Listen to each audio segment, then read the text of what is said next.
할렐루야. 우리 다 함께 성경 암송하심으로 새벽 기도회를 시작하겠습니다. 너희는 사도들과 선지자들의 터 위에 세우심을 입은 자라. 그리스도 예수께서 친히 모퉁이 돌이 되셨느니라.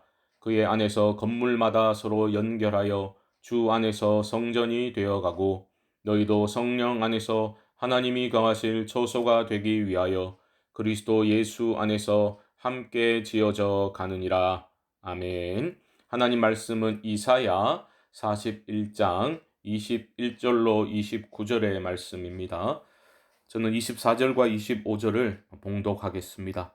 보라, 너희는 아무것도 아니며 너희 일은 허망하며 너희를 택한 자는 가증하니라.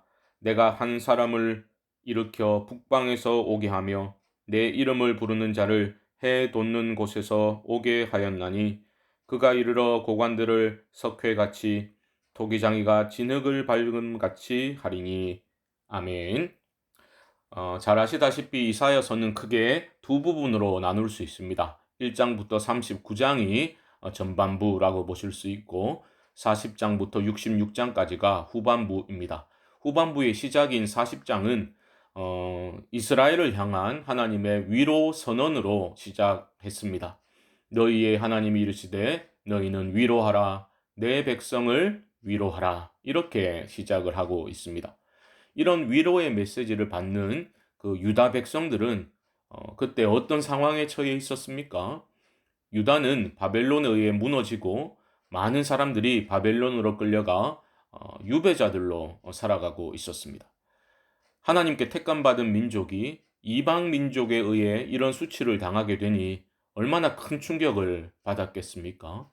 우리가 무너지다니, 우리가 이방 민족에게 무너져서 그들을 섬기는 유배민이 되다니, 이런 상황 속에서 하나님의 그 위로의 메시지 어떻게 들렸겠습니까? 하나님은 위로하라 말씀하시고 회복이 임할 것이다 말씀하시는데, 문제는 이런 위로의 메시지가 과연 그들의 마음에 가서 닿았을까? 울림을 주었을까? 질문을 하게 됩니다. 상황은 완전히 절망적입니다. 그런 상황에서 희망을 노래하면 그 노래는 오히려 더 깊은 절망을 불러일으키고 사람들을 오히려 분노케 만들어 버리는 것이죠. 이런 겁니다. 힘들어 죽을 것 같은 사람에게 힘내라고 말하는 것이 전혀 도움이 되지 않는, 우리의 선한 의도와는 상관없이 오히려 악영향을 미칠 수 있다고 그렇게 전문가들은 말하지 않습니까? 이런 상황 속에서도 하나님은 선지자를 통해 계속해서 희망의 메시지를 들려주십니다. 그냥 힘내, 잘 될 거야, 말로만 위로하시는 것과는 차원이 전혀 다른 메시지입니다. 왜냐하면 하나님은 힘을 주시는 분이시고 잘 되게 하시는 분, 회복을 주시는 분이시기 때문입니다. 말만 하시는 게 아니라는 거죠. 하나님의 선언은, 하나님의 말씀은 반드시 성취됩니다. 하나님의 선언은 현실이 되고 역사가 되는 것입니다. 물론 자동적으로 이런 회복이 임하는 것은 아닙니다.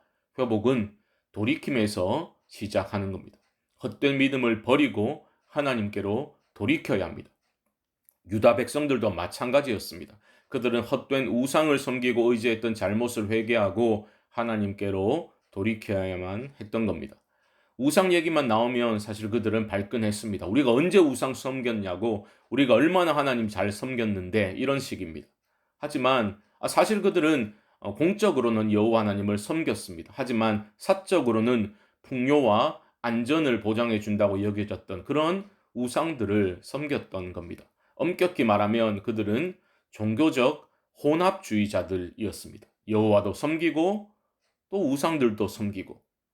이런 우상 숭배는 바벨론에서 유배민으로 살아가게 되면서 더욱 심해졌습니다. 왜 그렇습니까? 우리를 이런 지경에 빠뜨린 하나님은 너무 무능하게 여겨졌기 때문입니다. 고대 사회에서 민족 간의 전쟁에서 지게 되면 사람이 진 게 아닙니다. 그들이 섬기는 신이 적국의 신에게 진 것이다, 이렇게 받아들였지요.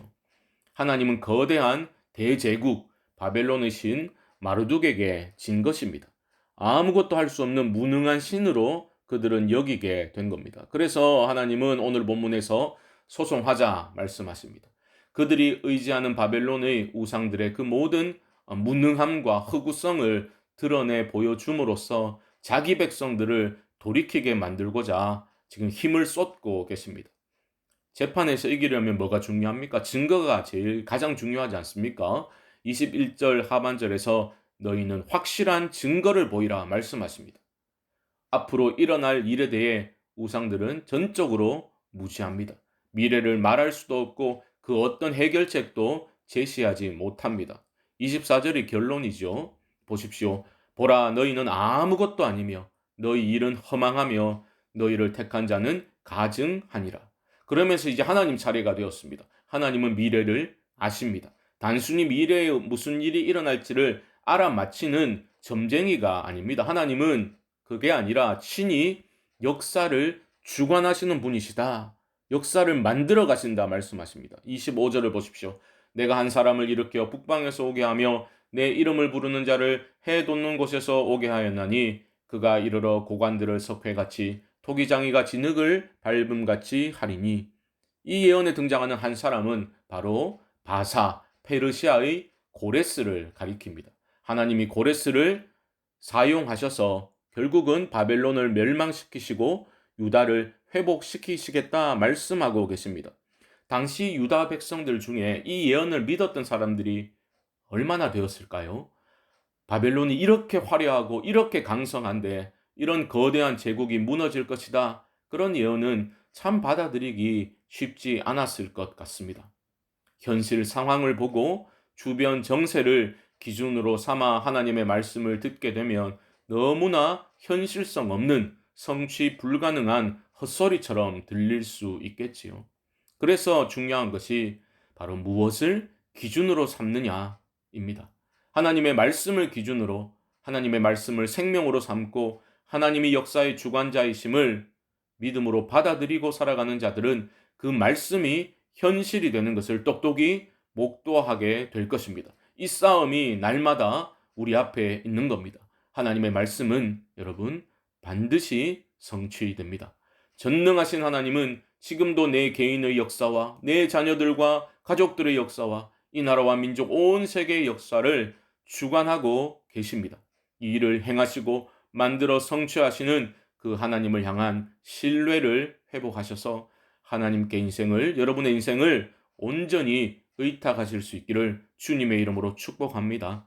헛된 것들 의지하지 마시고 현실 상황에 갇혀서 말씀을 귓등으로 듣지 마시고 하신 말씀 반드시 이루시고 주신 약속 반드시 성취하시는 그 신실하신 하나님만을 온전히 의지하심으로 하나님의 권능의 손을 날마다 경험하며 살아가시는 복된 성도님들 되시기를 주님의 이름으로 간절히 축원드립니다. 우리 합심으로 기도하겠습니다. 먼저 헛된 것들을 의지하고 섬기는 삶에서 벗어나 온전히 말씀을 성취하시는 역사의 주관자이신 하나님만을 온전히 신뢰하는 믿음을 주옵소서. 목요일은 교회와 가정을 위해서 기도합니다. 우리 교회 설립 70주년 맞이하여 하나님 교회의 부흥을 허락하여 주시고 모든 가정에 주님의 은총으로 채워 주옵소서. 코로나로 인한 어려움을 극복할 수 있도록 용기 주시고 한국교회가 어려울 때 복음의 능력을 회복케 하여 주옵소서. 이외에도 개인적인 기도의 제목들을 가지고 우리 주님의 이름을 한번 부르고 기도를 시작하겠습니다. 주여